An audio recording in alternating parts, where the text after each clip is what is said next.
안녕하세요. 채널의 김원중 기자입니다. 이번 콘텐츠는 피부과 전문의 선생님들과 함께 면역맥의 염증성 피부 질환에 대한 전반적인 논의를 해보고자 합니다.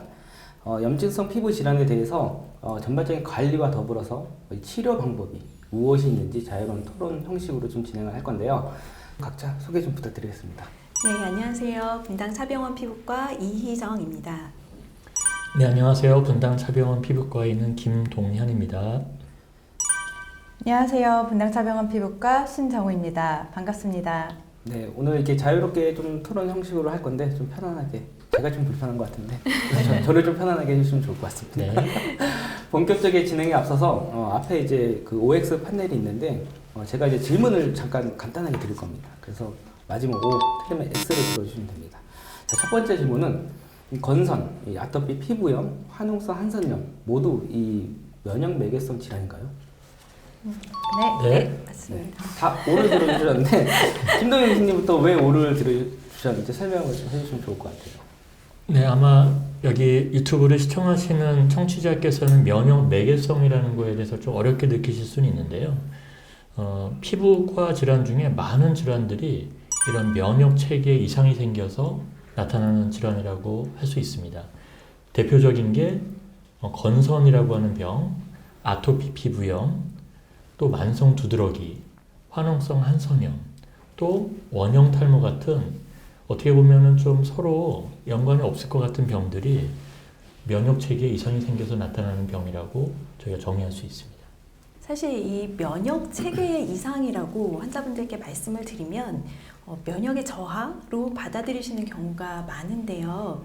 사실 이 면역력이 떨어졌다라기보다는 면역 체계의 균형이 깨지면서 어느 한쪽으로 치우친 면역 반응이 너무 과하게 일어나는 경우에는 질환으로 이어질 수 있다. 이렇게 이해해 주시면 좋을 것 같습니다. 말씀 주신 것처럼 이 질환들이 다 면역 반응이 치우쳐져 있는 질환인데 사실은 이 질환들이 치우쳐져 있는 방향이 조금씩 다릅니다. 그래서 그 방향에 따라서 치료 방법도 좀 달라지게 됩니다. 또 공통적으로 또 환경에 의해서도 또 이런 면역 반응들이 조금씩 달라질 수 있기 때문에 또 세 가지 질환 모두 좀 복합적으로 치료를 해야 되는 면역 질환이라고 할 수 있겠습니다. 네, 감사합니다, 교수님. 그럼 두 번째 질문을 드릴 건데 이 질환들, 이 세 가지 질환들이 모두 신체적 접촉을 통해 전염이 될 수 있다. OX. 다 X인데 신정 교수님께서 한번 말씀해 주시면 좋을 것 같아요. 네, 많은 환자분들이 이 질환들이 이제 다른 사람한테 전염될 수 있는지에 대해서 걱정을 많이 하시는데 사실 이 질환들은 면역학적 질환이지 바이러스나 세균 같은 감염성 질환이 아니기 때문에 신체적 접촉에 의해서 다른 사람에게 전염되는 것은 걱정하지 않으셔도 됩니다. 네, 감사합니다. 이게 진물로 감염이 되냐 안 되냐 뭐 환자들도 많이 물어볼 것 같아요. 이에 대해서 어떻게 김동현 교수님 생각하시는지. 예, 실제로 환자분들이나 아니 보호자분 아니면 일반인들이 피부 증상 있는 사람들한테서 약간 좀 무서워하는 게 혹시 나도 전염이 되지 않을까 하는 점이었는데 사실은 피부병 중에 타인에게 전염을 시키는 병이 많지 않아요, 거의. 그래서 이런 것들을 이런 어떤 오해를 통해서 사실 환자분들이 많은 심리적인 압박을 느끼거든요. 그래서 이 채널을 보시는 우리 청취자분들은 피부병이 생각보다 전염되지 않는 병이다 라고 기억해 주시면 좋겠습니다. 네, 감사합니다. 마지막 질문을 드릴 건데 이건 정말 궁금해 하시는 분들이 많을 것 같아요. 이 질환, 이 세 가지 질환, 건선, 아토피 피부염, 화농성 한선염 모두 이 질환들은 사실상 치료가 안 된다. OX.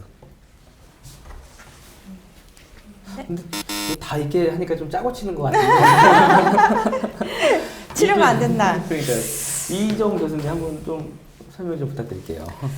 사실 이 질환들 모두 치료를 할 때는 증상이 어느 정도 조절이 되는데 치료를 중단하게 되면 증상이 심해지는 것이 반복되다 보니까 특히 이 질환을 좀 오래 앓으신 환자분들의 경우에는 어차피 안 나는 병이라고 생각을 하시고 치료를 포기하고 지내시는 경우도 많은 것 같습니다.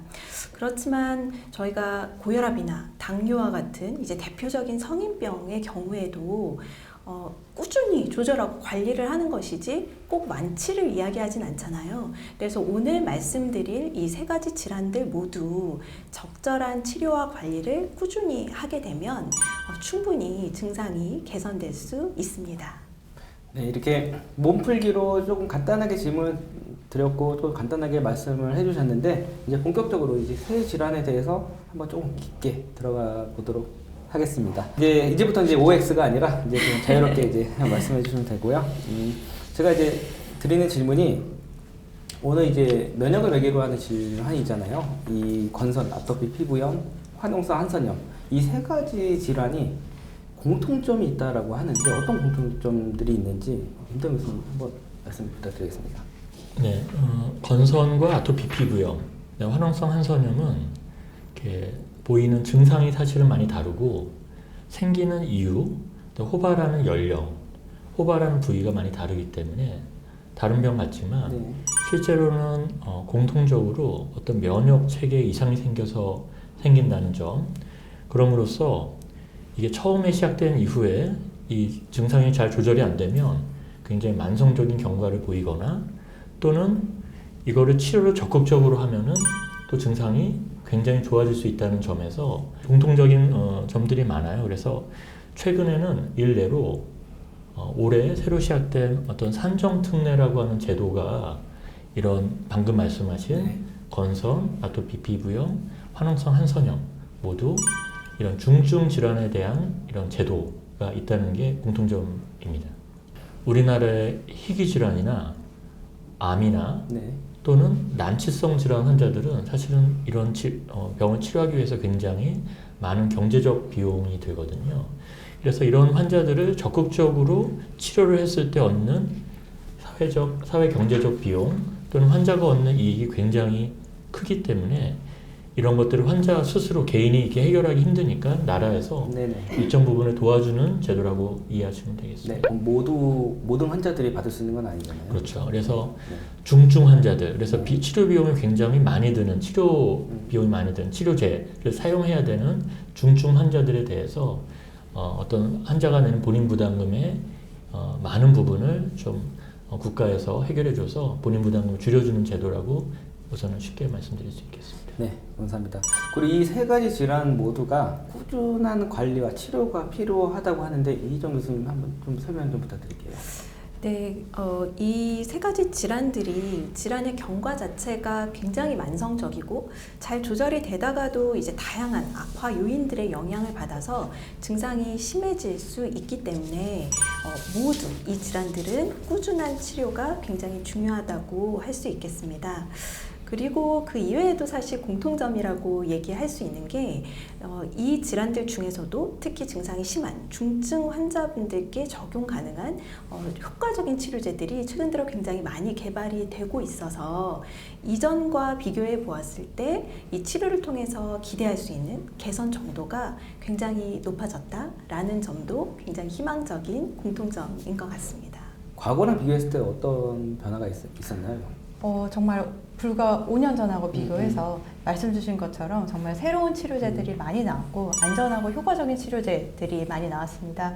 그리고 보험 체계도 많이 체계화되어서 중증 환자들 같은 경우에는 비용 부담도 많이 줄어들게 되었고 그렇기 때문에 오랫동안 좀 병원을 방문하지 않고 좀 집에서 포기하고 계셨던 환자분들이 있으시다면 이번 기회에 좀 병원에 나오셔서 자신의 중증도도 한번 평가를 받고 새로운 치료제들도 사용할 수 있는지에 대해서 확인을 해보시면 좋을 것 같습니다.